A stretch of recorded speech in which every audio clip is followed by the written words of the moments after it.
राज ओझा है और ये मेरा फर्स्ट टाइम जो है रिकॉर्डिंग है। Anil Maxwell Anil Maxwell Anil Anil Anita Anil Maxwell Maxwell के साथ। तो इनके साथ मैं एक एल्बम कर रहा हूँ जहाँ पे अभी हमारे फर्स्ट 2 गाना रिकॉर्ड होने वाले हैं। एक तो ये दुनिया है और एक तो तना ही हो में। और मुझे सबसे ज़्यादा एक्साइटमेंट इसलिए हो रहा है कि ये मेरा फर्स्ट टाइम जो है स्टूडियो रिकॉर्डिंग है और मुझे एक बेहतरीन और अच्छा अपॉर्चुनिटी मिला है जो एक बड़े दिग्गजों के साथ काम करना है। जैसे भी अपने अनिल सर हो गए, फिर बाबूलाल मिश्रा जी हो गए और प्रेम कमल जी हो गए। तो इनके साथ मैं फर्स्ट टाइम काम कर रहा हूँ और मैं अपना एकदम बेस्ट देना चाहता हूँ इस एल्बम के लिए कि इसमें मैं एकदम ज़्यादा अच्छा परफॉर्म कर सकूँ। और फिलहाल तो अभी 2 गाना रिकॉर्ड हो रहा है, तो इसके अपकमिंग और बहुत सारे हमारे 5-6 सॉन्ग पेंडिंग है जो और भी रिकॉर्डिंग हो गए। अपने बारे में बताइए, आप कहाँ से हैं और इसके सिंगिंग के लिए आपने क्या क्या तैयारी की है? आपने कहीं से प्रशिक्षण लिया है? मैं अभी बेसिकली मिरावड़ में रहता हूँ, तो मैं एक्चुअली एकदम ट्रेंड सिंगर नहीं हूँ, लेकिन मुझे एक सिंगिंग हॉबी है मेरी जो मैं बचपन से कर रहा हूँ। लेकिन मुझे ऐसा अपॉर्चुनिटी की तरह ऐसा मिला नहीं कि जहाँ पर मैं स्टेज पे गा सकूँ यार। तो मुझे ऐसा अपॉर्चुनिटी प्लेटफॉर्म जो अनिल सर ने दिए है, तो इनके लिए मैं बहुत आभारी हूँ इनका बहुत। तो ये मेरे एकदम गॉड जैसे हो गए, मतलब मुझे जो ऐसा सडन मतलब ऐसा अपॉर्चुनिटी मिलता है तो बहुत दिल खुश हो जाता है। तो ऐसे मुझे एक अच्छा अपॉर्चुनिटी मिला है जो इनके साथ काम करने के लिए। इनके संपर्क में कैसे है? एक्चुअली अभी सोशल मीडिया का ज़माना है जैसे, तो वहाँ पर मैं अपने जो रिकॉर्डिंग होता है, जैसे मैं ऐप थ्रू अपने कोई भी रिकॉर्डिंग करता तो मैं फेसबुक या कोई सोशल साइट में पब्लिश कर देता था। तो अनिल सर के साथ मेरा कांटेक्ट वैसे ही हुआ कि मैं फेसबुक में अपलोड करता रिकॉर्डिंग, तो सडनली इनका एक दिन है ना मैंने कॉल आया मुझे फेसबुक के थ्रू, मतलब तो इन्होंने बोला कि भाई तुम गाना अच्छा गाते हो। कि इन्होंने मेरा बहुत बार रिकॉर्डिंग सुन लिया था पहले, तो इन्होंने फिर से प्लान बनाया कि मैं तुम्हारे लिए एक एल्बम जरूर करूँगा करके। तो उससे फिर हमारा आगे हुआ जो कम्युनिकेशन हो। अच्छा, सिंगिंग के लिए आप जैसे बहुत सारा उसका सामना करना पड़ता है, रियाज करना पड़ता है, तो आप किस तरह से अपने वर्कआउट करते हैं? मैं डेली मतलब थोड़ा रियाज कर जितना हो सके मैं अपने से रियाज करता हूँ, और थोड़ा बहुत मुझे अभी अनिल सर भी हेल्प कर देते हैं।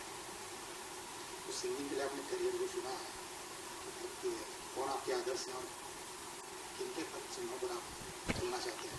मेरे तो अभी आदर्श ऐसे तो बहुत सारे हैं, लेकिन मैं अभी देखता हूँ तो मैं अपना जैसे कि अपना मोहम्मद रफ़ी हो गए, तो मेरे एकदम फेवरेट मोहम्मद रफ़ी है। मोहम्मद रफ़ी के यार उदित नारायण को मानता हूँ मैं।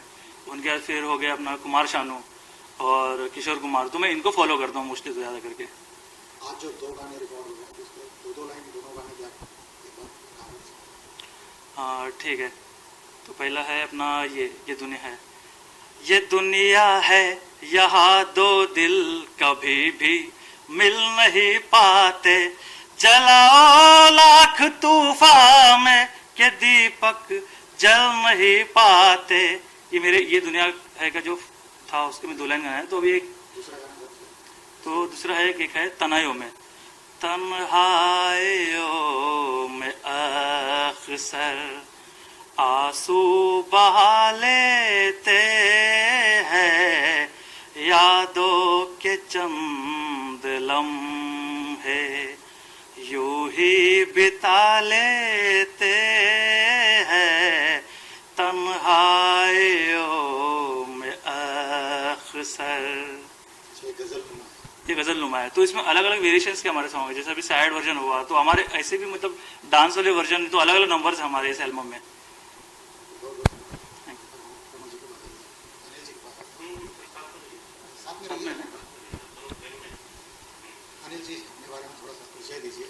मैं संगीतकार लक्ष्मीकांत प्यारेलाल से इंस्पायर हूँ और वो मेरे फैमिली मेम्बर भी है। और म्यूज़िक मैंने काफ़ी साल से इस लाइन में हूँ। बहुत सारे सीनियर म्यूजिक डायरेक्टर से हुसन लाल भगत राम, श्री रामचंद्र, खेमचंद प्रकाश, बुलोसी रानी, आरसी बोराल, फिर लक्ष्मीकांत प्यारेलाल, शंकर जयकिशन, श्री रामचंद्र, नौशाद, खयाम, मदन मोहन जी के साथ में मेरा बहुत अच्छा रिलेशन था। उनके साथ मैंने काफ़ी काम किया है और बस इस बच्चे को देखा मैंने, बहुत अच्छा गाता है, इसको कोई बैकग्राउंड नहीं था इसके पास। मैंने बोला ठीक है बेटा, तेरे लिए मैं कुछ करूँगा। और फिर मैंने किया। और मैं और मेरी वाइफ है, मेरी वाइफ का नाम है अनीता, और हम लोग म्यूज़िक करते हैं अनीता अनिल मैक्सवेल के नाम से। और मैंने भातखंडे से डिग्री ली हुई है, फिर वेस्टर्न नोटेशन से भी मैंने डिग्री ली हुई है, और इसी तरह से काम कर रहा हूँ। बेसिकली मैं वायलिनिस्ट हूँ, कौन से? जिसका नाम है अनीता, और हम लोग इंडियन और वेस्टर्न दोनों कॉम्बिनेशन में म्यूज़िक करते हैं। और मुझे मेरे फेवरेट इंस्ट्रूमेंट्स है सितार, सरोद, सारंगी, तबला, ढोलक, पखावज। तो मैं इन सब का इस्तेमाल कर रहा हूँ और देखते हैं कुछ अच्छी कंपोजिशन करने की सोचता हूँ। मेन तो है वो ऑडियंस के ऊपर है, ऑडियंस जो करेगी वही फाइनल होता है। हम तो अपनी तरफ से बहुत अच्छा करते हैं, लेकिन ऑडियंस को अगर वो चीज़ पसंद नहीं आए तो हम कुछ नहीं कर सकते। सर आजकल रिमिक्स का जमाना है और कई गाने पर रिमिक्स गानों का रीमेक हो रहा है, मतलब नहीं, और वो अपनी अपनी चॉइस है। किसी को चाइनीज़ फूड चाहिए, चाइनीज़ फ्राइड राइस, किसी को चाहिए पिज़्ज़ा, किसी को चाहिए कुछ। लेकिन हम तो पुराने टाइप के म्यूज़िक डायरेक्टर लोग हैं, तो हम लोगों का की तो चॉइस वही है कि बिना तबला, ढोलक, हारमोनियम, वायलिन, उसके बिना गाना होता नहीं है। वेस्टर्न इंस्ट्रूमेंट भी यूज़ करते हैं, सैक्सोफोन है, फ्लूट है, क्लारनेट है, ट्रम्पेट है, ट्रम्बोन है, तो ये सब भी यूज करते हैं। लेकिन बेसिकली जो मेन इम्पोर्टेंस जो मैं देता हूँ तो वो सितार, सरोद, रबाब और वायलिन, ग्रुप वायलिन जो है तो उसके साथ ही करता हूँ काम। तो ये जो एल्बम बन रही है जनकराज जी को जो ब्रेक दी है, इसमें कितने गाने होंगे और किस इसमें 8 गाने हैं। सारे गानों का अलग अलग मूड है, एक जैसे कोई भी गाने नहीं है। उसमें हमने थोड़ा सा वेस्टर्न भी रखा हुआ है, इंडियन भी रखा हुआ है, और मतलब ऑडियंस के लिए काफ़ी कुछ उसमें मटेरियल्स है। बाकी तो वो पब्लिक देखेगी, सुनेगी, तो उसके बाद ही जो भी कोई रिस्पांस मिलेगा तो उसके बाद ही वो होने वाला है। ये इसकी जो संगीत जो एल्बम के संगीत है, ये कौन सी म्यूजिक कंपनी रिलीज करने वाली, इसका कुछ नहीं, अभी हमने कोई डिसाइड नहीं किया हुआ है, और अभी देखते हैं कि जो कंपनी हम लोगों को सही तरीके से लॉन्च करेगी तो उसी को दिया जाएगा। तो इसका वीडियो भी बनेगा? हाँ, इसका वीडियो बनेगा, ऑडियो अभी पहले बनाएंगे, उसके बाद फिर वीडियो करेंगे हम लोग। तो वीडियो में कौन रहेंगे, मॉडल ऐसा कुछ होगा? नहीं, अभी नहीं, मार्केट के ही रहेंगे, लेकिन अभी कोई कंफर्म नहीं है। इसका संगीत कब तक रिलीज होगी? ये अप्रैल एंड या मई फर्स्ट वीक। सर आप वाले आपके कितने एल्बम बन चुकी और कितने गाने आपने किए? मैंने तो अभी इससे पहले मैंने किया था कोई तो है मेरे ख्वाबों में एल्बम, जिसमें उदित नारायण, विनोद राठौर, देवाशीष दास गुप्ता, साधना सरगम, पामेला जैन, कविता कृष्णमूर्ति, इन लोगों ने सबने गाया था। उसका वीडियो भी बना है और वो मैंने फेसबुक पे भी डाला हुआ है। फिल्म वगैरह, फिल्म सीरियल वगैरह काफ़ी समय से आप हैं इंडस्ट्री में, तो फिल्म वगैरह मैंने इसके पहले तो बहुत सारी फिल्में की हैं, कोई तो मेरे ख्वाबों में, फिर चैलेंज फॉर रिवेंज, समीक्षा, बारी उमर को सलाम, ये बहुत सारी फिल्में की है मैंने। और अभी तो काफ़ी साल से मैं स्टॉप करके रखा हुआ है, क्योंकि मेरे मूड के गाने नहीं मिल रहे हैं मुझे, तो इसलिए मैंने सोचा कि चलो एक बहुत सालों के बाद में 2002 के बाद मैं अभी पहली बार रिकॉर्डिंग स्टूडियो में आया हूँ। काफ़ी लंबा समय, 2002 2002 से। सर पहले के गाने और आज के गाने में क्या डिफरेंस आपको दिखता है? डिफरेंस कुछ नहीं है, बस अपनी अपनी चॉइस है, जिसको जो ठीक लगता है वो चॉइस कर सकता है, और हम लोग उस पर कमेंट्स भी नहीं कर सकते, क्योंकि पब्लिक है, पब्लिक जो चाहेगी वही होगा। और मैंने संगीत जो सीखा है वो मेरे मामा लगते थे, प्यारेलाल के पिताजी पंडित राम प्रसाद शर्मा जी, और उसके बाद मेन जो मुझे सिखाया है वो मेरे पिताजी ने, पंडित मथुरा प्रसाद जी, और प्यारी जी ने तो काफ़ी सपोर्ट किया है इस लाइन में, मुझे लाने वाले ही वो है। आपने कोई दूसरा लैंग्वेज सुना था या कि सिर्फ संगीत का नहीं, मैं रेलवे में भी गेजेटेड ऑफिसर रह चुका हूँ, सेंट्रल रेलवे में सीनियर सेक्शन इंजीनियर की मेरी पोस्ट थी। और बेसिकली मैं वायलिनिस्ट हूँ, वायलिन बजाता हूँ, और म्यूज़िक जो भी कुछ करता हूँ तो सब ज़्यादा खास करके वायलिन और पियानो में मेरा फेवरेट इंस्ट्रूमेंट है। सिंगिंग ही क्यों चुना आपने? जी, सिंगिंग नहीं, मैं म्यूजिक डायरेक्टर हूँ। क्यों अपने म्यूजिक डायरेक्टर ही क्यों बनना चाहे हैं? बहुत सारे नहीं, ये मेरा एक बचपन से ड्रीम था और इसके लिए मैंने काफ़ी साल इंस्ट्रूमेंट सीखा है बड़े बड़े रीति महारथी लोगों के पास, जैसे छोटे गुलाम अली खां गंधर्व जी है, तो इन लोगों के साथ भी सीखा मैंने। और शांता प्रसाद जी, अब्बाजान सिरकवा, तो इन लोगों के साथ में मैंने क्लासिकल सीखा हुआ है और वेस्टर्न भी मैंने सीखा है। तो वेस्टर्न तो हमने खैर स्कूल में जाके सीखा था, Trinity music college of London, यहाँ बॉम्बे से उसका करस्पॉन्डेंस होता है। जनक राज में से क्या क्या खूबी देखी आपने? ये जनकराज की जो वॉइस क्वालिटी है, इसमें मुझे उदित जी की झलक दिखती है और मैं इसको बोलता हूँ कि बेटा इंस्पायर रहना उससे, क्योंकि वो बहुत अच्छे सिंगर है। और उदित जी मेरे, अगर कोई मुझे पूछे कि रफ़ी साहब के साथ बाद अगर कोई सिंगर आपको पसंद है तो वो कौन है, तो मैं बोलूँगा कि उदित है। और उसके बाद अगर मुझे मेरा, जैसे एक टाइम था लक्ष्मीकांत प्यारेलाल, आर.डी. बर्मन, सचिन बर्मन, इन लोगों के वहाँ कि मोहम्मद रफ़ी और किशोर कुमार, ये दो ही सिंगर होते थे। तो अगर मेरे से कोई अगर आज पूछे कि आज की तारीख में कौन है, तो मेरा किशोर कुमार जो है वो विनोद राठौर है और रफ़ी साहब जो है मेरे वो उदित नारायण है। और फीमेल सिंगर में मैं सबसे ज़्यादा पसंद करता हूँ पामेला जैन और साधना सरगम। कविता जी ने तो गाना छोड़ दिया, नहीं तो वो मेरी सबसे फेवरेट सिंगर थी। आपने कभी गाना गाया तो? नहीं, मैंने गाया भी नहीं और गाने की कोशिश भी नहीं की। गवाने का शौक है मुझे। Thank you. परिचय दीजिएगा और आज जो एल्बम रिकॉर्डिंग हुई इसमें आपकी क्या भूमिका है ये बताइए। मेरा नाम प्रेम कमल है और मैं फिल्म राइटर एसोसिएशन का मेंबर हूँ काफ़ी साल से, और कई जगह लेखन कार्य किया है, कहीं नाम आया नहीं आया, और इनके साथ में गाने लिख रहा हूँ इस रिकॉर्डिंग में। और बस यही है, अभी कुछ काम। जी के साथ आपके जो गाने आपने इस एल्बम में जो लिखे हैं, कितने, इसमें एल्बम में 8 गाने हैं, तो आपने कितने गाने लिखे हैं और अनिल जी से कैसे आपके संपर्क? इसमें करीब 2 या 3 गाने हैं मेरे। ऐसे तो अनिल जी के पास मेरे गानों का काफ़ी रिकॉर्ड है, मगर ये एल्बम में जितने भी हैं, और बस यही है। अभी काम बहुत सारा किया हुआ है जो बाहर नहीं आया, तो इसके लिए उसके बारे में जिक्र करने से कुछ मतलब नहीं।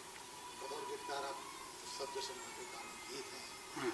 कैसे आपके जो जहन में आते हैं और किस तरह से उसकी रचना करते हैं? जहन में कुछ आता है तो समझो जैसा सब्जेक्ट होगा तो कविता भी बनती है, गीत भी बनता है, तो अपनी स्वतः प्रेरणा से जो लिखते हैं वो एक अलग चीज़ है। और ये क्या सिचुएशन पे डिमांड रहती है, इनका सब्जेक्ट रहता है, सिचुएशन रहती है, किस करेक्टर के लिए लिखना है, क्या थॉट है, वो हिसाब से लिखना पड़ता है, वैसे ही बोल लाना पड़ता है। और ये तो इस तरह का ये डिमांड वाली राइटिंग है। और एक अपने आप जो आती है वो एक अलग स्वांत सुखाए बोलो, और वो फिर लोगों को पसंद आ सकती है, नहीं आ सकती है, वो इस टाइप की है, तो वो एक अलग चीज़ है। तो जब मूड बनता है तो लिखते रहते हैं। ऐसा लिखा हुआ बहुत कलेक्शन है, और मेरी कुछ चीज़ें पब्लिश भी हुई हैं। मेरा एक लघु उपन्यास प्रिंट हुआ है, एक प्रश्न चिन्ह दोस्त किसे दूँ, ये नाम से, काफ़ी टाइम पहले। और मैं एक जो है साप्ताहिक अखबार का संपादक भी रहा हूँ। जैन कम्युनिटी का पेपर था, जैन विचार सरिता, साप्ताहिक निकलता था, तो अभी आजकल वो प्रकाशन बंद है। ऐसे छोट काम बहुत हुआ है। और साहित्य जगत से जुड़े हुए हैं काफ़ी सारे। हाँ, साहित्य जगत से यहाँ समझो स्टूडेंट लाइफ से मैं जो है शिवाजी यूनिवर्सिटी ग्वालियर से ग्रेजुएशन किया है। और सबसे पहली रचना मेरी जो कॉलेज से जो मैगजीन निकलती है ना, सोविनियर वार्षिक एक निकलता है, उसमें सबसे पहली रचना छपी थी। ये बॉलीवुड में फिर आपका कब आना हुआ? ग्वालियर में एक्चुअली मैं ग्रेजुएशन के बाद में जॉब के लिए बहुत भटका, मुझे कोई जॉब नहीं मिला और बेकारी के दौर में किसी के संग साथ में मैं यहाँ आ गया।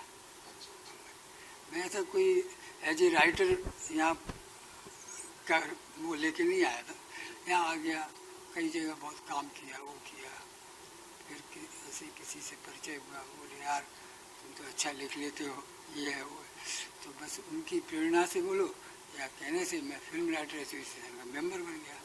फिर काफ़ी टाइम इधर किया, मगर एक्चुअल में क्या, जब नसीब में नहीं तो कोई ऐसा अच्छा ब्रेक नहीं मिला, तो बस काम। गीत लेखन के अलावा आप किसी फिल्म सीरियल में कहानी वगैरह भी लिखी हैं? गाने लिखे, मैं अभी क्या जिसका प्रूफ नहीं दे सकता मैं उससे ज़्यादा कुछ बोल नहीं सकता। मैंने जो है स्क्रिप्ट लिखी है, डायलॉग लिखे हैं, समझे, बहुत सारा मेरा काम, बस मैंने घोस्ट राइटिंग की है। अच्छा अच्छा। तो जैसा कि आपको मालूम चलता है लाइन में, तो बस यही है। अब जो मेरे नाम पे वही मैं बोल सकता हूँ। जी जी बिल्कुल। हाँ, बस वही है। सर आप अपना परिचय दीजिए। हाँ, मेरा नाम बाबूलाल मिश्रा है। मेरा शायराना नाम तकल्लुस जिसे उर्दू में कहते हैं वो साकी है। मैं जो है तो मुंबई मलाड वेस्ट मालोनी के उस्ताद जनाब नबी जमील साहब से उर्दू पढ़ा है और फिर उर्दू पढ़ने के बाद उन्होंने मुझे इल्मे उरूज जिसे पिंगल शास्त्र कहते हैं उसकी शिक्षा दी थी। फिर शेरो शायरी करने लगे तो फिर हम उस्ताद साहब हमें बड़े बड़े मुशायरों में भेजने लगे और इसके बाद जो है तो फिर मैं गाने लिखने लगा। जब गाने लिखने लगा तो उस्ताद साहब बोल देते किसके पास जाओ, तो आकाशवाणी केंद्र बम्बई में भी गाने गाए जाने लगे मेरे लिखे हुए भजन। और फिर हमारा ये हुआ कि पुराने music director mister S N Tripathi मुझको डमी बता दिए ये लिखना कि पिक्चरों में कैसे गाना लिखा जाता है। फिर इसके बाद क्या था, फिर म्यूजिक डायरेक्टर शेखर शेर, म्यूजिक डायरेक्टर कल्याण शेर, मानस मुखर्जी साहब और इसके बाद एक हर्षवर्धन और म्यूजिक डायरेक्टर सी बनवीर, इन सब के साथ मैंने बहुत से गाने लिखे हैं। और एचएमबी भी मेरे लिए रेडी हो गई थी कि आप कहीं मत रखिए, हमारे यहाँ 7 गाने महीने में दिया करिए बस। और फिर मैं मिस्टर अनिल शर्मा साहब से मिल गया। इनसे मिलने के बाद समझ ले वो गंगा सागर में मिल गई। तो इस जो एल्बम में 8 गाने हैं, हाँ, तो इसमें आपके गाने कितने हैं? अरे हम लोग ऐसा करते हैं ना कि हम भी गाने लिख कर दे देते हैं, प्रेम कमल भी गाने लिख कर दे देते हैं। उसमें जो है तो मिस्टर अनिल शर्मा जी जो उनके मूड में आया तो 2 को 1 में भी मिला सकते हैं या अलग अलग कर सकते हैं। वो जो है तो फिर उससे कॉकटेल जूस तैयार करके बिल्कुल रेडी। कटिंग चलती है तो क्रेडिट कौन लेके जाएगा फिर अगर ऐसे? तो वो हो जाता है। अच्छा, अंडरस्टैंडिंग है दोनों की। हाँ हाँ, अब कभी इनके गाने में मेरा करेक्शन चला गया, मेरे में इनका आ गया, वो तो टीम वर्क है। ऐसे ही होता है। तो इस तरह से आपने एल्बम में ही गाने लिखे हैं या फिर और फिल्में हैं, कुछ सीरियल है? मैंने जो है तो पहले एल्बम लिखा था एक कल्याण वर्धन का, वहाँ तो उसमें मुकदमा चल गया। 15 लाख में एल्बम तैयार हुआ था तो डायरेक्टर ने मुकदमा चला दिया, वो भी काम से गया। और इसके बाद अपने पास ये अनिल भाई के पास 4-5 पिक्चरें थी तो कोई आधे पर इनकम्प्लीट हुई, कुछ न कुछ के बाद कुछ न कुछ त्रुटियां ही गई जिसकी वजह से कोई काम कंप्लीट हो ही नहीं पाता। इसके अलावा भजन का कैसेट और एचएमबी से उदित नारायण के स्वर में 8 गाने निकल गए थे और ये भी वो था, देवीदास गुप्ता था और साधना सरगम में और ये सब गाए थे। ये सब निकल जाते हैं लेकिन फंसे भी रहते हैं बहुत से गाने। उस समय आपके बाप क्या है, किस तरह से आप मतलब म्यूजिक इंडस्ट्री को आप क्या देने विचार रखते हैं? हम जो है तो ये चाहते हैं कि जैसे जैसे वक्त बदलता जाए तो हम वक्त से थोड़ा सा आगे ही रहें। जो बच्चे फास्ट सॉन्ग मांगते हैं तो हमको जरा सा उससे भी फास्ट लिखना चाहिए कि जिससे वो मेरे पीछे रहें, मैं सबसे आगे रहूं। आजकल के जो लिरिक्स हैं उसमें जो शब्द होते हैं बड़े हम जैसे कुछ भी जैसे हनी सिंह वगैरह गाने देते हैं जैसे जो आम बोली को ही लोग गाने में डाल देते हैं। हाँ। लेकिन आप लोग जिस तरह से जो साहित्य जगत से जुड़े हुए लोग हैं उनकी जो रचनाएं हैं मतलब बहुत ही रिदम के साथ वो आगे रहती है। तो इन दोनों को मिलाने पर आप उसके लिए किस तरह से आप उसको विच्छेद करेंगे, कैसी उसकी तुलना करेंगे? ये जो गाने भाई देखो, गाने तो सब अच्छे होते हैं, वर्डिंग सब अच्छी होती है, कुछ ऐसे शब्द होते हैं जिसको पब्लिक जल्दी से ऑब्जर्व कर लेती है और कुछ को जो है तो रिजेक्ट कर देती है। जैसे आज कोई मैं यहाँ खाना खा रहा था, मैं यहाँ जा रहा था, वो ड्राइवर मुझे बोल रहे हैं ना, हाँ वो तो गाने नहीं हुए, हाँ, वो तो सिर्फ मतलब वो वार्तालाप हुआ। बोल के निकल गया, इसको ड्राइवर लोग ये कह रहे हैं। लेकिन जो बतौर एक सिंगर होता है वो बड़े धुन के साथ में हम लोग जो है तो ये बिल्कुल अच्छी धुनों में मीटर के अंदर गाने लिखते हैं, हम लोग उठपटांग नहीं लिखते। आप बोले वो रैप सॉन्ग होता है, रैप सॉन्ग वो फरमाइश हो गया तो वो भी लिखेंगे और बेहतर लिखेंगे। अच्छा